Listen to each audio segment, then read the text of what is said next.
everyone, welcome to Drishti. I am Nivedita Rajay and today we are going to discuss strategies for legal reasoning preparation. Now, if you understand the exam and you've watched my prior videos, you should have understood by now that legal reasoning is one of the most important components of CLAT. Right तो जब भी आप preparation के लिए बैठ रहे हैं by yourself और with the help of an institute, you need to realize कि लीगल रीजनिंग में अपने आप को नियरली परफेक्ट किए बिना आप इस एग्जाम को क्वालिफाई नहीं कर पाएंगे.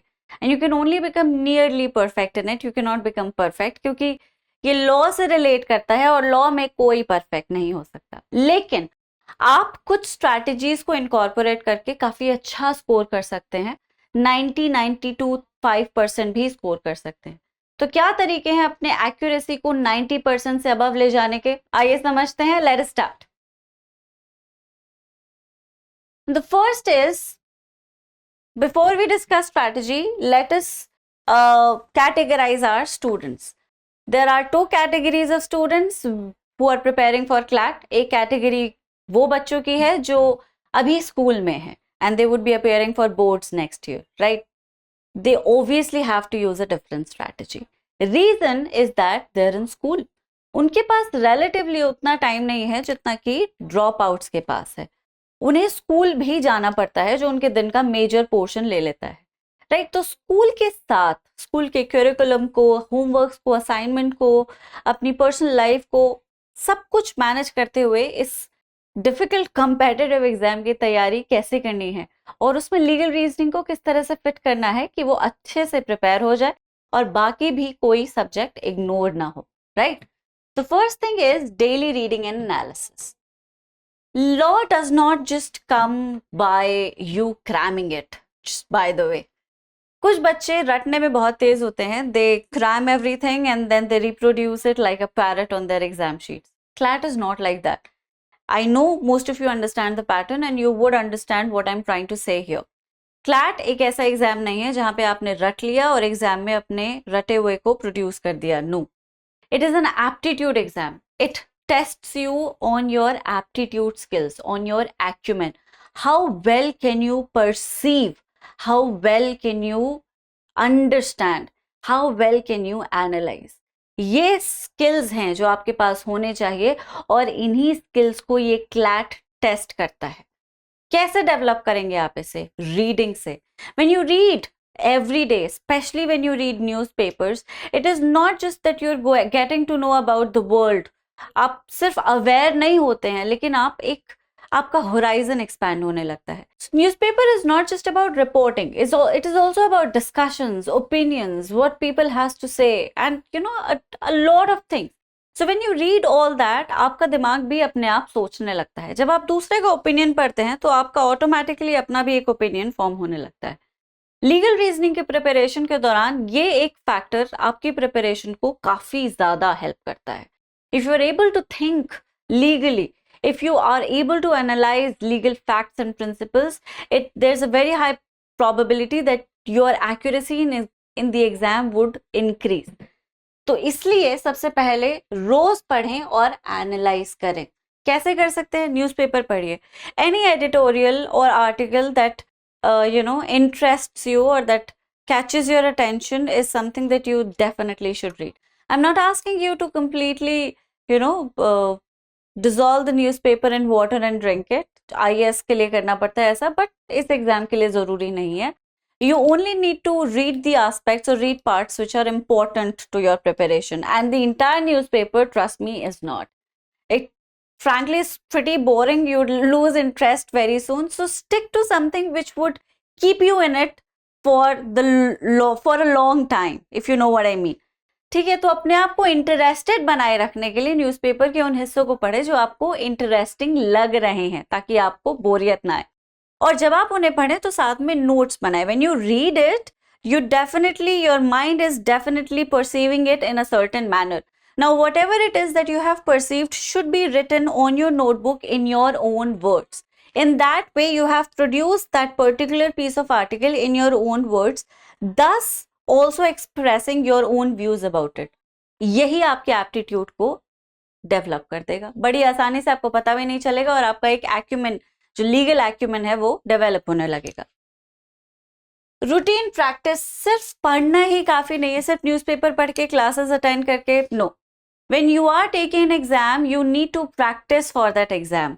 जब भी आप कोई भी एग्जाम देते हैं, इसलिए स्कूल में भी वो बच्चे रैंक होल्डर्स होते हैं जो पहले से पढ़ रहे होते हैं, और सिर्फ पढ़ नहीं रहे होते हैं, वो लिख भी रहे होते हैं. They are also practicing the answers that they would be tested upon in their exam, and you have to do the same thing here as well. So in order to become good in legal reasoning you need to practice as many passages as you can, so as to be able to understand कि इनको solve किया कैसे जाता है. सिर्फ law को समझना काफी नहीं है. The fact that you find law interesting and that you are able to understand it is not enough. Are you able to apply it too? क्या आप उसको इस तरह से एनालाइज कर सकते हैं कि अगर उसके एप्लीकेशन से रिलेटेड अगर कोई क्वेश्चन आ जाए तो आप उसे सॉल्व कर पाएंगे? That is something only practice can tell you, and that is the reason why you need to practice on a regular basis. I'm not asking you to practice every day, but you should do it fairly regularly. Then legal texts, of course, try to participate in the legal happenings of the country. So, if there's an important judgment that has been reported in the newspaper, you cannot just stick to that newspaper. I would suggest you to go through that judgment in detail in order to understand what that judgment was all about. उसके facts क्या थे, उसके propositions क्या थे, contentions क्या थे, issues क्या थे, petitioner ने क्या कहा, defendant ने क्या कहा, और finally judgment क्या निकल कर आया. सिर्फ और सिर्फ छोटे दो बहुत ही with 1-2 liner facts the newspaper just reports the judgment. It happens sometimes कि उस जजमेंट को का कोई क्रिटिकल एनालिसिस भी एडिटोरियल में अपीयर हो जाएगा, लेकिन उस एनालिसिस को समझने के लिए भी जरूरी है कि आप जजमेंट को पढ़ लें. अगर एनालिसिस पढ़ेंगे तो समझ नहीं पाएंगे. अगर वो if an author is writing something about the judgment, good or bad, you won't be able to connect with it unless you know the judgment. So if there's a reporting of a judgment, if you find that people are talking about a certain judgment, whether a high court judgment or a Supreme Court judgment, the first thing that you need to do is to go through it. Don't read it from Indian Qanun. Try to read it from other sources such as legal services. There is a web page, right? Legal, not services, sorry, but Log2Pus maybe, or Bar and Bench, Live Law, definitely. And most of the judgments are available on Drishti Judiciary website also, so you can read it from there also. Then weekend deep dive. Obviously weekly आप उतना time नहीं दे सकते हैं क्योंकि school होता है, एक proper routine होता है, और उस रूटीन में उतना लीवे नहीं होता कि आप पूरा का पूरा क्लैट को ही दे दें. Of course, I understand it. But weekend you're relatively free, right? So you can extend your study time in weekend, practice more passages. That is the time when you can reserve to read a judgment. जैसे week के दौरान newspaper पढ़ते वक्त आपके नज़र में कोई अच्छा जजमेंट आ गया जिसपे बहुत सारी बातें चल रही है, आपने इमीडिएटली उसका नोट बना लिया and you make it a point that you read it on the weekend. That is something that you can do. This is how you can create a routine, right? Mock test weekend पे दें 2 से 4. Exam CLAT का भी Sunday ही होता है, ठीक है. Mock test जब भी दें वीकेंड को ही दे, because you can not have something before और after. You need to be taking a mock with a free mind, and make sure that the time you're taking the mock is 2 to 4, because that is the time when your exam will also happen. And when you develop a habit of taking the exam in this time, आपकी आदत हो जाएगी, body और mind उस तरह से custom हो जाएगा, और जब आप एक्चुअल एग्जाम दे रहे होंगे तब नींद नहीं आएगी. Again a very huge problem that students face while taking the exam, नींद आने लगती है. तो अपने आप को उस तरह से हैबिचुअल कर ले कि उस दौरान ये बिल्कुल भी परेशानी का कारण ना बने. So whenever you're taking a mock, make sure that you're taking it on weekends and you're doing it in this window. दोपहर की बात कर रही हूं मैं, not at night. Okay? अब यूटिलाइज स्कूल लर्निंग्स, अब ये सब बच्चों के लिए एप्लीकेबल नहीं है. कैसे? There is a subject called legal studies. Now this is, I think, an option that is available only to students in humanities branch. So if at all you have the subject and you are in the humanities branch, that would definitely contribute, बिल्कुल आपकी contribute करेगा, आपको law को लेकर एक काफी familiarity आ जाएगी and during preparation it definitely would help you. But for other students, I would suggest that they would utilize school resources. And I don't mean, I am not talking about the subjects that they currently have in their school. No. They have studied those subjects in school, जो कि CLAT में पूछे जाएंगे, लेकिन वो 11th-12th में नहीं पढ़ाए जाते.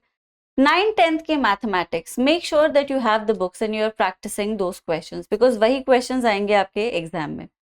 Make sure that you have a good grammar base, और उसके लिए आपके स्कूल की जो ग्रामर बुक है वो काफ़ी है. आप ग्रेजुएशन लेवल की ग्रामर नहीं पढ़नी है, ठीक है. ग्रामर का भी एक हाई एंड होता है, तो रैन एंड मार्टन जो अवेलेबल होती है, it's a pretty good source, would definitely help you. आप जो साइंस के बच्चे होते हैं उनका एप्टीट्यूड काफ़ी अच्छे से डेवलप हो जाता है, क्लैट की प्रिपरेशन में काम आता है. So by school learnings I only mean something that you have learned in 9th and 10th, because whatever you are doing in 11th and 12th would not help you in the exam in any way, except in your overall development or creating an aptitude that would help you in the exam later on. But subject front से, academic front से 11th 12th के subjects CLAT में बिल्कुल भी importance नहीं रखते. 9th 10th के subjects रखते हैं, तो उन learnings को utilize करिए. Try to remember what you did in 9th and 10th and start practicing on it. Then resource management, online resources को जितना use कर सकते हैं उतना use करिए. दृष्टि जुडिशरी के वेब पेज पे you get a lot of material available for free. There is no cost that you have to incur, and it is a very high quality, rich material which you might not find anywhere else. Legal current affair से related जो material आपको उस website पे मिलेगा और वो आपको कहीं नहीं मिलेगा. हिंदू के एडिटोरियल्स, जजमेंट्स, चाहे वो हाई कोर्ट हो या सुप्रीम कोर्ट हो, कोई नया लीगल प्रोपोजिशन, वही सब कुछ एग्जाम में भी पूछा जाएगा. So keep updated, keep reading what is being uploaded on the website and keep making notes of it, so that legal current affairs आपका प्रिपेयर होता रहे.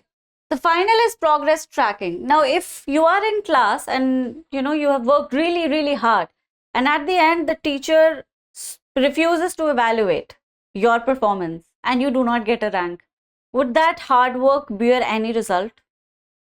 Mock tests या simple sectional test बिल्कुल similar structure पे based हैं.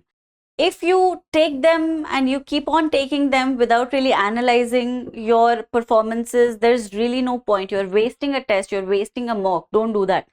ठीक है, तो जब भी आप टेस्ट देते हैं, चाहे वो एक सेक्शनल टेस्ट हो या फिर वो मॉक टेस्ट हो, make sure that you evaluate yourself. Categories create करिए. Questions that you left, another category would be questions that you attempted but you took a fair amount of time. आता था लेकिन time बहुत लग गया. और तीसरी कैटेगरी इन क्वेश्चंस की जो आपने गलत कर दिए, जो आपने छोड़ दिए, जो आपको आते ही नहीं थे. वो क्यों नहीं आते थे, राइट? क्या आपके पास अगर ज्यादा टाइम होता तो आप उन्हें सॉल्व कर लेते? Could you not do them because of the deficiency of time? Could you not do them because you did not know the concept? Two different things. You need to analyze which one existed at that moment of time. तीसरा, आपको question आता था फिर भी ज्यादा time लग गया, क्यों? क्या आपकी रीडिंग्स की स्पीड स्लो है? क्या आपके एनालिसिस स्किल्स कम है? क्या आप कॉन्फिडेंस लूज कर रहे हैं, एग्जाम के बीच में पैनिक कर रहे हैं? क्या आप बहुत ज्यादा डिस्ट्रैक्ट हो रहे हैं? क्या रीजन क्या है कि क्वेश्चन को सॉल्व करने में टाइम लग रहा है? थर्ड कैटेगरी, क्वेश्चंस गलत हो गए. गलत क्यों हो गए? आते नहीं थे, रश में गलत हो गए, आते हुए गलत कर दिया, तुक्का मार दिया. ये सारे के सारे फैक्टर्स मैंने आपको बताए हैं, इनको लिखिए और इनके बेसिस पे अपने परफॉर्मेंस को इवैल्यूएट करिए. Try to deal with them, try to overcome them, और ये मिस्टेक्स नेक्स्ट सेक्शनल टेस्ट में या नेक्स्ट मॉक टेस्ट में ना हो. Make sure of it. जब आप इस तरह से मॉक टेस्ट देंगे, अपने आप को इवैल्यूएट करते हुए, एनालिसिस करते हुए, तो आप एक प्रोग्रेसिव चार्ट की तरफ बढ़ेंगे. मतलब आपका जो ग्राफ होगा वो प्रोग्रेसिव होगा, आप ऊपर की तरफ जाएंगे. लेकिन अगर आप एनालाइज नहीं करेंगे, इवैल्यूएट नहीं करेंगे खुद को, तो ऐसे रहेंगे, ना ऊपर जाएंगे ना नीचे जाएंगे. सेम, अगर आपके 40 मार्क्स मॉक में आ रहे हैं तो 40 ही एग्जाम में आएंगे, और 40 मार्क्स में क्लैट नहीं निकलता. मैं पहले भी बता चुकी हूँ. अब वो बच्चे जो ड्रॉप कर चुके हैं साल, उनके लिए अलग स्ट्रैटेजी है. You need a structured study plan. Why? Because you have a lot of time. When the resource is a lot, there is a pretty good chance that it will be wasted a lot. जब चीज बहुत ज्यादा होती है तो उसकी बर्बादी भी उतनी ज्यादा हो जाती है. तो जब टाइम बहुत ज़्यादा है तो चांसेस हैं कि वो बहुत ज़्यादा टाइम खराब भी हो जाए। इसलिए आपके पास एक स्ट्रक्चर्ड स्टडी प्लान का होना ज़रूरी है। You need to be in a certain schedule and a certain routine so that you don't end up wasting time.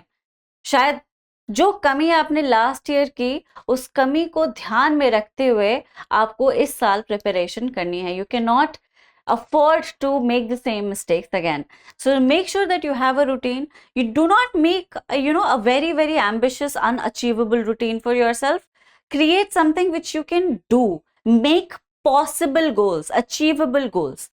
एक नोटबुक पे और ये चार्ट पेपर पे प्रॉपर टाइम टेबल बना के जो बच्चे वो करते हैं मजाक, वो कभी सक्सेसफुल नहीं होता. It's not possible to execute it. वो हो ही नहीं सकता.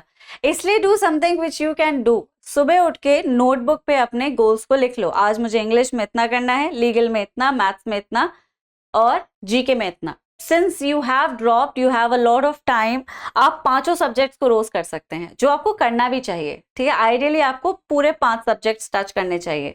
जो बच्चे स्कूल में हैं उनके लिए ये पॉसिबल नहीं होता. सो take GK every day, because of course GK has to be updated every day, and take one other subject with it. तो 2 से 2.5 घंटा, मे बी 3 घंटा maximum for students who are in school, but 4 to 5 hours for students who are not in school. ठीक है, थोड़ा बढ़ा भी सकते हैं या फिर expand कर दीजिए. तो if not all 5 questions, maybe 3 or 4, but subject should be more than 2, because you have again a lot of time. So now structured study plan, let me come back to it. तो सुबह उठते ही आपने notebook पे अपने goals लिख लिए. English में I will do this today, and quant में I will practice these questions, legal में I will practice these topics, logic में I will practice these topics.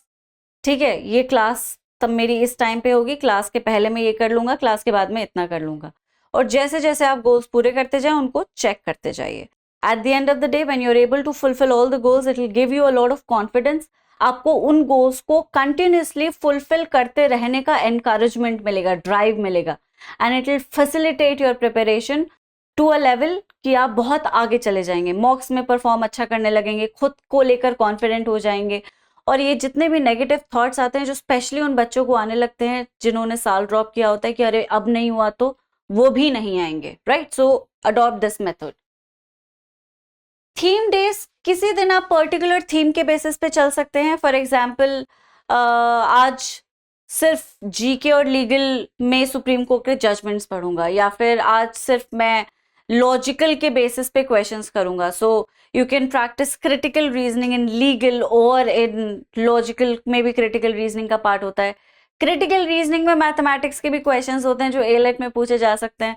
So you can decide a particular theme कि आज मुझे इस particular चीज पे focus करना है, आज मुझे सिर्फ इसी चीज पे फोकस करना है, आज मुझे जो मेरा बैकलॉग है उसे कवर करना है. You can decide that also, but then again do it as per a proper plan. ये एक हैफ-हैज़र्ड मैनर में नहीं हो सकता. In depth analysis, you need it more than anyone, because you clearly did not do it well the last time you took the exam. Right, इसमें कोई शर्म नहीं है. पहली बार बच्चे गलती करते हैं, और ये कोई शर्माने की या बुरा मनाने की बात नहीं है कि मैंने दिया और मेरा सिलेक्शन हुआ. कोई बात नहीं. बहुत कम बच्चे ऐसे होते हैं जो फर्स्ट गो में कंपटीशन निकाल लेते हैं, और वो बच्चे फ्रेशर्स नहीं होते, भले ही वो पहली बार एग्जाम दे रहे हो. जो पहली दूसरी बार उन्होंने, पहली बार मतलब एलिजिबल हो, मतलब मेरा कहने का ये है कि the students who become rank holders have not taken that exam for the first time. They have taken the exam before, it's just that they were not eligible. Last year CLAT 24 देने वाला मेरा एक student था जो rank 28 निकाल के बैठा था, और वो 11th क्लास में था. वो एलिजिबल ही नहीं था, और वो 10th क्लास से प्रिपरेशन कर रहा था. I was preparing him from 10th standard. Finally उसने 11th में एग्जाम दिया, और उसकी प्रिपरेशन इतनी रॉबस्ट थी कि वो 28th रैंक पे था. सोचो, वो इस साल क्लैट देगा और तब उसे कॉलेज मिल सकता है. पिछली बार उसे कॉलेज ही नहीं मिल सकता था. That's what I am trying to say कि आप जो फील कर रहे हैं, आप जिस पेडेस्टल पे हैं, उस पेडेस्टल पे हर बच्चा है. ये एग्जाम कॉम्प्लिकेटेड है, ट्रिकी है. पहली बार में, एक बार में समझना, क्रैक करना, क्वालिफाई करना बहुत मुश्किल है. And students who qualify it or who are able to crack it don't end up in top ranked colleges. And if they do, they mostly do it because of the privileges that might be available to them, reservation and all. तो इसलिए disheartened मत होइए और preparation को in depth रखिए. While preparing, make sure that you are practicing regularly, and whatever it is that you are practicing is also being analyzed at the same time. Even if you practice 2 passages in a day, make sure कि आपने उन दोनों passages के questions को analyze किया है. If you're able to get 5 on 5, very good. What was the topic that you did get 5 on 5? क्या था वो topic? किस subject का? उसे लिख लीजिए कि मैं इस topic में बहुत अच्छा हूँ. उसी टॉपिक से मैच करते हुए या उसी टॉपिक पे बेस्ड और ज्यादा पैसेजेस को सॉल्व करिए. अगर आप वाकई 5 on 5 हर तरह के क्वेश्चन में, हर तरह के कैटेगरी के क्वेश्चन में ला पा रहे हैं, तो आप बिल्कुल परफेक्ट हो चुके हैं. You need not practice as much, once और ट्वाइस वीक में उठा लीजिए. But if you are making mistakes, you are able to do easy questions accurately and you are stuck on difficult questions, maybe you are not as good as you thought yourself to be. Right, so these are the in-depth analysis that you need to do while practicing the questions. Okay, critical thinking exercises, a lot of them are available on YouTube and Google. Make sure that you continuously do them so that आपकी critically analysis की ability बढ़ती रहे, develop होती रहे. Advance material and resources, obviously बात है क्योंकि आप ऑलरेडी काफ़ी प्रिपरेशन में आगे आ चुके हैं, तो आपके जो material resources, level of question है वो थोड़ा एडवांस होना चाहिए. You are not at a beginner level, so you can not resort to material which is created for beginner level. आपके पैसेजेस का लेवल हाई होना चाहिए, आपकी अमाउंट ऑफ स्टडी भी थोड़ी ज़्यादा होनी चाहिए. आप सुप्रीम कोर्ट जजमेंट्स लेंथ में पढ़ सकते हैं पूरे डीप एनालिसिस के साथ, because you would be able to understand it.